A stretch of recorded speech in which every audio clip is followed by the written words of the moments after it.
Shalom అలైకుం, shalom అలైకుం, shalom అలైకుం. లేఖన భాగం ధ్యానం చేద్దాం. ఏది దేవునికి ఇష్టం ఉపవాసం? ఏది దేవునికి ఇష్టం ఉపవాసం?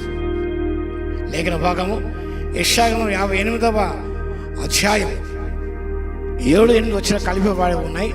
ఆఖరి భాగాన్ని మన మధ్య భాగాన్ని చదువుకుందాం. The book of Isaiah chapter 58 verse 7. I will read the middle verse.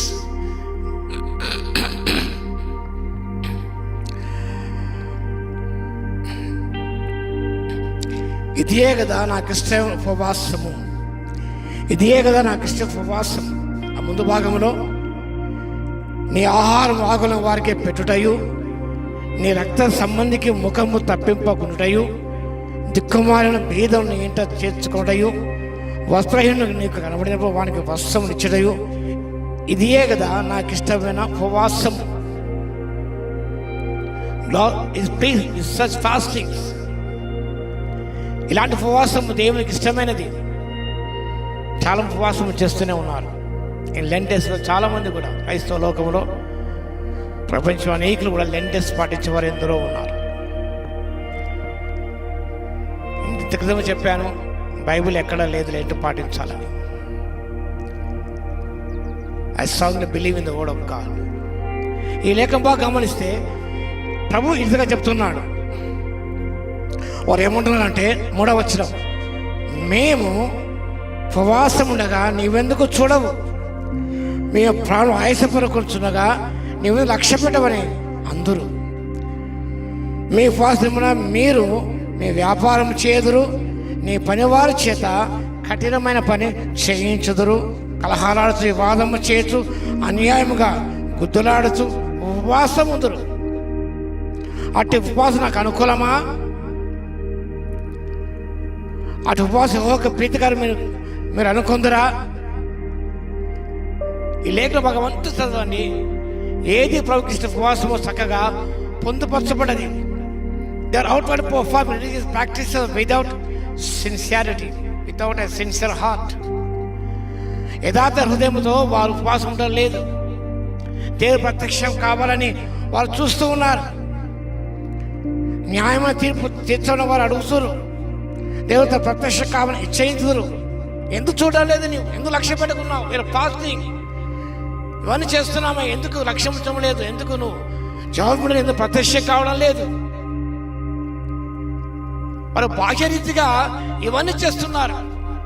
సంవత్సరం ఒకసారి ధర్మశాస్త్ర ప్రకారము వారు ఉపవాసం ఉండాలి. Commanded observe only the fast for year on the day of atonement. లేవియాకాండం 16వ అధ్యాయము, లెవిటికస్ చాప్టర్ 16 verse 29 to 31 ఈ లేఖన భాగంలో మనం చూస్తాం. కాబట్టి ప్రభువు చాలా కోపగించుకున్నాడు. Stop bringing useless offerings. నిరుపయోగమైన నిష్ప్రయోజనమైన ఈ బలు నాకేలా అంటాడు, ఇవన్నీ నాకు అక్కర్లేదంటాడు. ఎందుకు తీసుకుని వస్తున్నారే మీరు? ఇవన్నీ నాకు ఇష్టం లేదు, వాడి నా మనసు లేదు. ఏ నాట్ అబ్సర్వ్ సిన్సియర్ హార్ట్. నామినల్గా ఇవన్నీ మీరు చేస్తూనే ఉన్నారు. కానీ ఉపవాసన ముందు వ్యాపారం చేస్తారు, మీరు గుద్దులాడుకుంటారు, కలహాలాడుతున్నారు. ఇటు ఉపవాసం నాకు ఇష్టమా? అంత మాత్రమే కాదు, వాక్య భాగంలో ఇతరులు బాధించేవారు, వేలిపేట చూపు తిరస్కరించేవారు, చల్లాన్ని బట్టి మాట్లాడు నువ్వు మాని, ఇవన్నీ కూడా నువ్వు చేయాలి. ఇవన్నీ చేయకుండా ఉపవాసం ఏం ప్రయోజనం? ఏ ప్రయోజనం లేదు. Righteous and had not forsaken God. వారు నీతిమంతులని, దేవుని విడవలేదని నిరూపించుకోవడానికి ఇవన్నీ కూడా చేస్తున్నారు. They forsaken, actually they forsaken God. They are not doing the right thing the sight of God. కానీ వీరి ద్వారా we are so righteous, so pious, we are so holy, we have not forsaken God అని లోకాన్ని చూపించుకోవడానికి ఇవన్నీ చేస్తున్నారు. Outward show. ఆనాడు ఉన్నది ఈనాడు ఉన్నది, ప్రభు కాలంలో కూడా ఉన్నది. పరిస్థితులు, విషయాలు, ఆర్థిక తమ తాము ఎక్స్పోజ్ చేసుకున్నవారు. ప్రభు చెప్పాడు, పర్వతాలు ఎలా ఉపవాసం చేయాలో చెప్పాడు ఆయన. ఇవన్నీ ఇతర చూడవలు చేసేవారు కొంతమంది. అలా కాదు, కానీ వాక్యభావన గమనించినప్పుడు true fasting will lead to humility before God and minister to others. True fasting is humility before God and humility before your fellow man. దేవుడిట, నీ సహోదరుట, నీ దీన మనసు కలిగి జీవించుట, ఇంతే అడుగుతున్నాడు. True fasting to serve others in their difficulties, in their problems, to shoulder their burden, to show compassion, to help them in their tasks. That is true fasting. అది ప్రభు కోరుతా, అది ప్రభుకి ఉపవాసం. ఇతరు సహాయం చేయకుండా మీరు వేలెత్తి చూపిస్తే ఉపవాసం కాదండి, అది భక్తి కానే కాదు. మన తత్వం నైజం, ప్రొజెక్ట్ ఫింగర్ టు అదర్స్. ఇది మన నైజం అయిపోయింది. వేషధారి, నీ కంటిలో దూలాలు ఉన్నాయి, ఎదురువాని వ్యక్తులు నడుస్తూ ఎంతో ప్రయత్నం చేస్తామో నీ దూరాలు తొలగించుకో, అప్పుడు నీకు కనిపిస్తుంది. ఇలా చేస్తూ వేలు పెట్టి చూపిస్తూ తిరస్కరిస్తూ తులనాడుతూ కించపరుస్తూ బాధ పెడుతూ మాటల ద్వారా, ప్రవర్తన ద్వారా, యాటిట్యూడ్ ద్వారా ఎంతమంది బాధ పెట్టడం లేదు. నువ్వు ఎంతమంది బాధ పెడుతూనే ఉన్నావు. Through attitude, words and humiliating other people.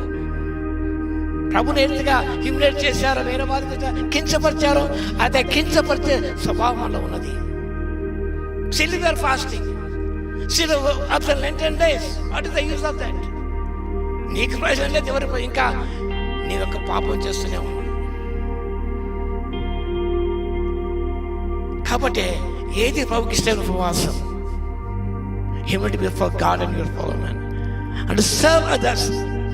That is what God wants.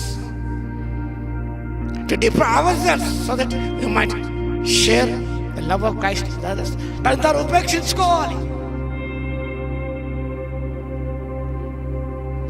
So we may show the love of God to others in words and deeds.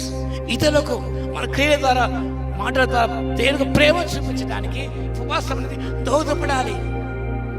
దోహదపడాలి. ఎంతమంది అలా చేస్తారో నాకు తెలియదు. 40 days ఉన్నప్పుడు మార్నింగ్ బ్రేక్ఫాస్ట్ తీసుకో, మధ్యాహ్నం లేదు కదా. సో మరి ఆ భోజనంకే ఖర్చు, ఆ బ్రేక్ఫాస్ట్ ఖర్చు 40 days ఎంత అవుతుందో ఖర్చు పెట్టి మనం వేరే వాళ్ళకి ఇవ్వగలుగుతున్నామా? Help the needy person. అలా చేస్తే చాలా మంచిదే. అది ఫాస్ట్ వచ్చి ఆ మిగులుబాటు వేరే వారికి ఇచ్చినట్టయితే అది ఎంతగానో మెరుగనగా ఉంటుంది.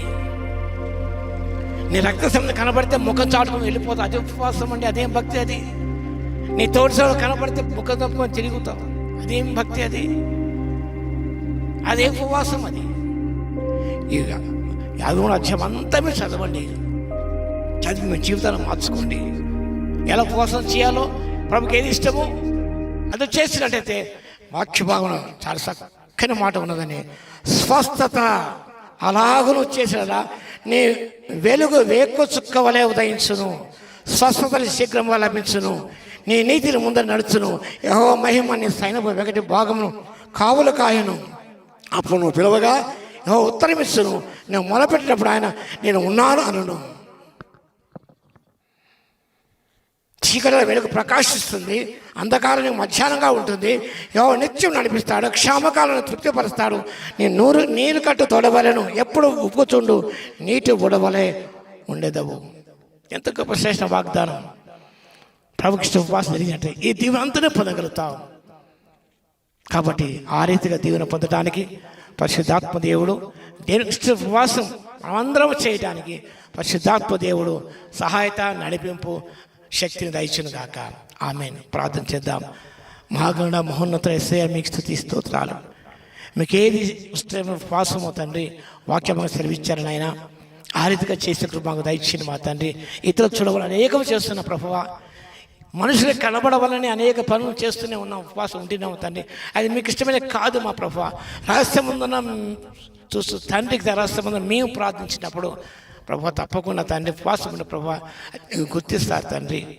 మీ దీనత్వంతో ఇతరులు సేవ చేయాల ఉద్దేశంతో, ఇతరు ఆదుకోవాల ఉద్దేశంతో ప్రభువనైనా మేము ఉపవాసం ఉండి ప్రార్థించినప్పుడు తప్పకుండా మీ కార్యాలు చేస్తారు. కాబట్టి మీకే స్తుతి స్తోత్రం. ఎప్పుడు ఉబ్బుకుతూ నీటి ఊట వల్ల ఉంటాము కాబట్టి అలాంటి ధన్యత పొందే కృపను ప్రతిపిడికి ఇవ్వగలందుకు మీకే స్తుతి స్తోత్రం చెల్లించుకుంటూ యేసయ్యా ప్రార్థించి వేడుకొచ్చున్నాము తండ్రి. ఆమేన్. మా తండ్రి అయిన దేవుని యొక్క ప్రేమయు, మన ప్రభువును రక్షకుడైన యేసుక్రీస్తు యొక్క కృపయు, పరిశుద్ధాత్మని అన్యోన్య సహవాసం మనందరికీ సదాకాలం తోడే ఉండును గాక. ఆమేన్.